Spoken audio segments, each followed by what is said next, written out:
It's a piece of plumbing that makes music.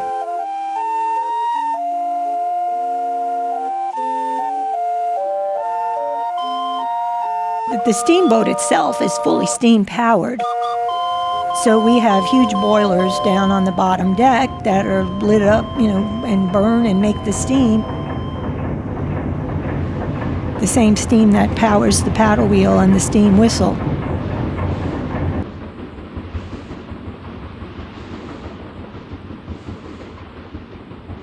And I get auxiliary steam from those boilers.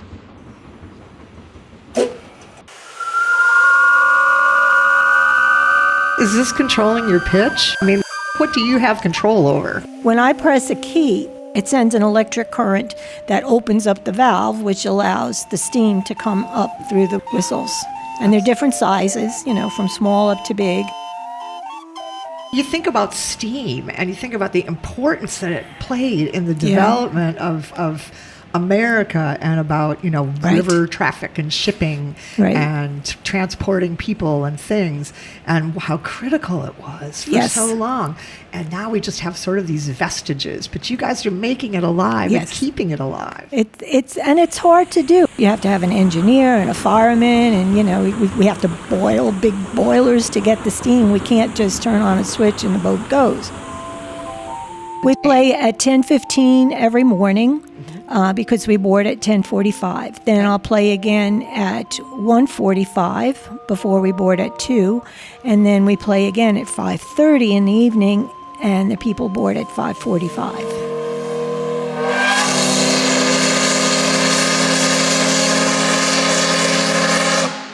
Every morning you give us the weather report. Yes. I try to play a song that's pertinent. Like today, the skies are blue. But it's also very windy. So I opened up with Blue Skies. I did 2 today. And then followed it with the song from the 60s, Windy. Sure. So people know. Yeah. So on rainy days, I do, rainy songs.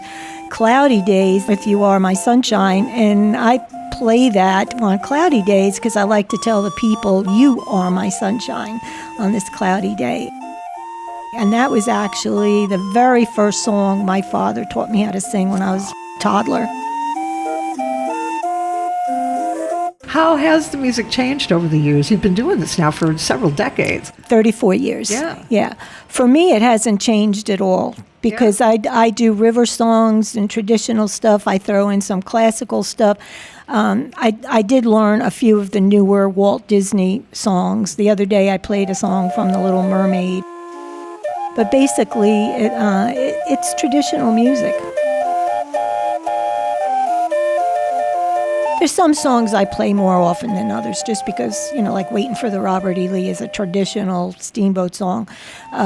When the Saints Go Marching In, little things like that I'll play more often. We play before boarding, so while people are on the dock, they'll listen, and I see couples dancing and kids jumping up and down, and it's just really exciting. Sometimes if I see a father with a little girl and he's holding her, I'll play Daddy's Little Girl, and I don't know if the younger people even know some of these songs, but sometimes they do. And so I just had to develop my own way of doing things.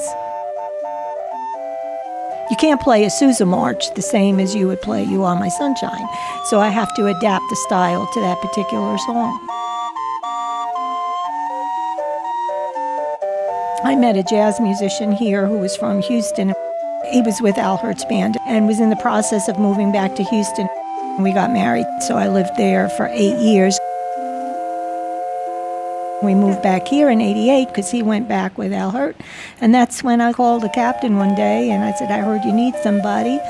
I'm an organist, and I came down and played some songs for him. People always ask, why can't you tune that thing? Well, we do try to keep her in tune, but it's difficult. You could, temperatures in the 70s are perfect Calliope weather. But if you go below that or above that, climate affects the whistles, but that's part of the beauty of the Calliope. We had some internationally acclaimed organists. who would come to St. Louis Cathedral to do concerts. And they came from a conservatory in France. And I always would get a little chuckle when I would see these fantastic musicians look at my 32 whistles and try to figure out what to do with them, and they'll try to play, and it's this loud sound, and that's it. You can't make it louder, you can't make it softer.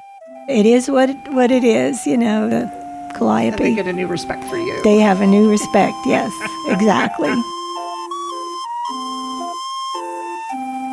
We had a little child on the boat one time when I passed. He looked at his mom and said, "Mama, that's the lady that makes the clouds sing." So I've remembered that all these years. He saw the puffs of steam. I guess he thought it was clouds, and he said I was the lady that makes the clouds sing. We are so honored to have the lady who makes the clouds sing here on WWOZ. You can hear her 3 times a day on the Steamboat Natchez down here in the French Quarter. Debbie Fagnano, thank you so much. Thank you.